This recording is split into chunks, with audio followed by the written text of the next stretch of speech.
Bonjour Simon, merci d'avoir pris le temps de nous parler aujourd'hui de référentiel concernant les ressources humaines cardiologiques hospitalières. Alors, on en est où par rapport à ce sujet? Tu es l'un des experts et tu es également l'un des vice-présidents de CNCH. Bonjour à tous. Écoutez, effectivement, moi je me suis posé la question pourquoi la cardiologie n'avait pas un outil pour calculer le nombre de médecins qu'il fallait pour faire fonctionner un service de cardiologie. Quasiment toutes les spécialités ont mis un référentiel. Le CNP, par exemple, le médecine anesthésie réanimation, a édité un référentiel, c'est très récent. La même chose aussi, les médecins intensifs. La Société française de réanimation de langue française a fait récemment un papier dans son journal pour dire combien de médecins il faut. Et curieusement, la cardiologie n'avait pas cet outil-là. Donc je me suis attaché dans le livre blanc du CNCH à développer cet outil, et actuellement cet outil est en libre accès sur le site internet du CNCH, et où on peut le télécharger, tous les médecins hospitaliers publics, et ça peut considérer aussi bien l'hôpital public universitaire que non universitaire, pour dire quelle est la configuration idéale en termes de ressources humaines médicales pour un service de cardiologie. Voilà, donc c'est extrêmement important. Alors quel est l'objectif? L'objectif de ça, le premier objectif, c'est la qualité et la sécurité des soins. On a bien montré que quand on a un nombre de médecins suffisant pour faire fonctionner un service, la sécurité du soin, la qualité du soin est meilleure. Quand on est au four et au moulin, quand on fait 36 choses, on fait des conneries, on fait des erreurs. Donc vraiment le premier objectif, c'était la qualité et la sécurité du soin. Et le deuxième objectif, c'est aussi la qualité de vie du cardiologue. On sait que maintenant les nouvelles générations veulent avoir des qualités de vie, un équilibre entre leur vie professionnelle et leur vie familiale. Et effectivement, quand on est en nombre suffisant, le service il est attractif, et puis donc les médecins ils viennent, et ceux qui viennent ils y restent. Donc cet outil qu'on retrouve sur le site CNCH, que tu l'as adapté, tu l'as développé, on peut le télécharger sur le site CNCH. Et bien évidemment, ça permet aux services de différentes tailles de doser les ressources humaines. C'est un sujet extrêmement délicat et compliqué, dans le sens où on se trouve depuis nombreuses années déjà devant une pénurie médicale, et puis à la fois avec des contraintes financières de la part de management des hôpitaux qui parfois, il faut le dire, sont censés à ne pas donner les ressources qu'on le demande. Donc ça peut être à la fois des raisons financières ou peut-être d'autres raisons. Qu'est-ce que tu en penses par rapport à ça? Alors justement, cet outil, il a été fait pour aider les chefs de service pour se défendre au niveau des directions. Alors c'est vrai qu'il y a des problèmes budgétaires, et que des problèmes budgétaires, les directeurs, ils ont tendance un peu à tailler dans les effectifs et à tailler dans les ressources humaines. Donc il faut rappeler aux directions que c'est les médecins qui font l'activité. Quand il y a des médecins, il y a de l'activité. Et donc on est dans un système où il y a de la T2A, donc s'il faut faire de l'activité, il faut des médecins. Deuxième élément, c'est on a voulu sortir des contraintes. C'est pas un outil de gestion ou de comptabilité analytique. C'est pas un outil de productivité. On est dans un monde idéal où il n'y a pas de problème budgétaire, où il n'y a pas de problème aussi de pénurie médicale. Quel est le nombre de médecins qu'il faut pour faire fonctionner ce service? Voilà. Donc ça, c'est important. On n'a pas voulu aller avoir des chiffres trop élevés ou des chiffres trop bas. Donc c'est vraiment le système idéal, c'est toutes les spécialités ont raisonné comme ça. On s'est basé à peu près sur la méthodologie de l'ANAP. L'Agence nationale d'aide à la performance a fait un outil comme ça qui s'appelle évaluer les ressources humaines médicales. On a eu plusieurs difficultés. Les difficultés, c'est par exemple l'hospitalisation traditionnelle. On ne sait pas combien de médecins il faut, un médecin pour 10 lits, un médecin pour 15 lits, un médecin pour 8. On n'a pas un outil, alors là on a fait une étude de benchmark pour savoir comment les services de cardiologie fonctionnaient. La deuxième difficulté, c'était les internes, et notamment les internes à diplôme étranger. Alors les internes, les doyens nous disent, les internes, ils sont là pour pour apprendre leur métier, ils ne sont pas là pour faire fonctionner les services. Alors on a fait une cote mal taillée. Quand les internes, ils sont sur les plateaux techniques, là effectivement, ils n'ont pas de responsabilité parce qu'un interne ne fait pas tout seul une échographie cardiaque ou une coronarographie ou une angioplastie ou mettre un pacemaker. Mais quand il est en hospitalisation, malgré tout, il nous aide. On a calculé en faisant une étude de benchmark que, grosso modo, un interne en hospitalisation, il aidait dans l'ordre de 50% en termes de temps médical un médecin senior. Vous voyez, donc on n'a pas fait, théoriquement, on aurait pu faire une étude sans les internes. Le chef de service, il marque le nombre d'internes qu'il a et il aurait pu, il ampute un petit peu de 50% son ton médical clinique, non technique, là-dessus. Et sur les médecins à diplôme étranger, souvent les médecins à diplôme étranger, c'est les cardiologues qui ont une cardiologue dans leur pays et qui sont entre des juniors et des seniors. Ils sont pas tout à fait seniors parce qu'ils sont pas complètement inscrits à l'ordre. Et là, on a fait à peu près la même cote un peu mal taillée. Alors, il y a des postes, c'est clair, où on connaît comment ça fonctionne. Si on veut senioriser une USI, c'est 4 demi-journées. 2 demi-journées le matin, 2 demi-journées le soir. Donc, c'est 4 demi-journées de travail, donc c'est 4 demi-journées de temps médical. Parce que les médecins fonctionnent en termes de demi-journée, sachant que le temps de la demi-journée est bien imprécis au niveau des directions. Si on veut avoir une vacation d'écho, c'est une demi-journée de travail. Un poste d'écho, c'est 10 demi-journées de travail. Voilà, donc c'est un peu comme ça qu'on a fonctionné, sachant qu'un impératif aussi en termes de qualité des soins, on n'est pas au four au moulin. On passe pas à l'écho, puis entre 2 échos, on va sur le poste de Holter pour lire des Holter, et puis on revient.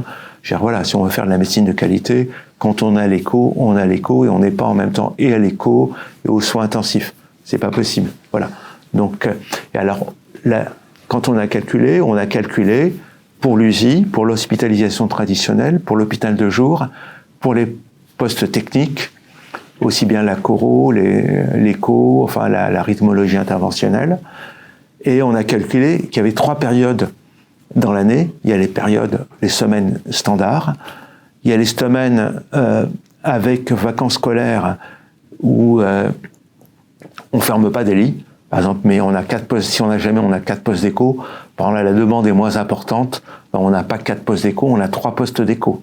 Par exemple, donc on diminue le nombre de temps médecin qu'on peut avoir là-dessus. Et puis après, il y a les semaines où on ferme des lits.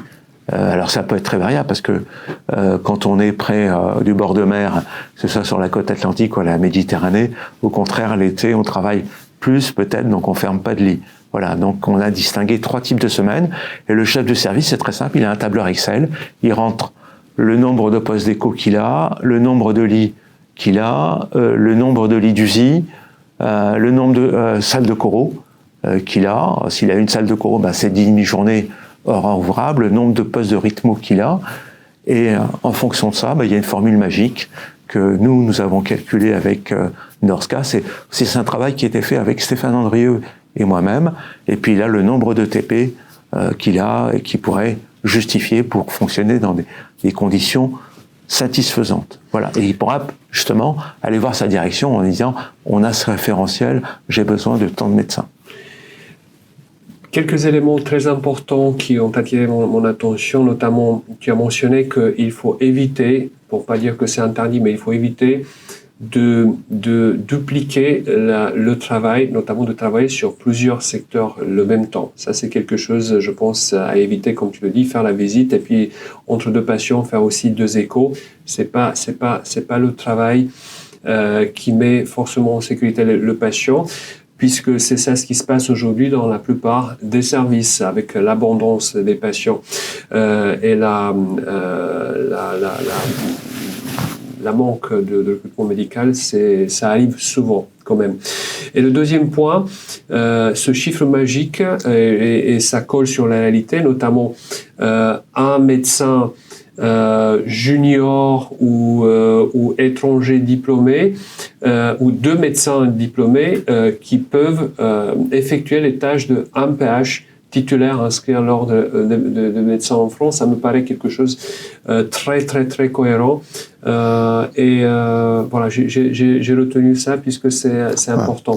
Et c'est important que la cardiologie se dote de cet outil. Je pense que dans l'année qui vient, il faut qu'on le diffuse, qu'on le fasse connaître et que tous les chefs de service ou toutes les équipes puissent avoir cet outil. Et puis, on pourra en faire une publication peut-être dans une revue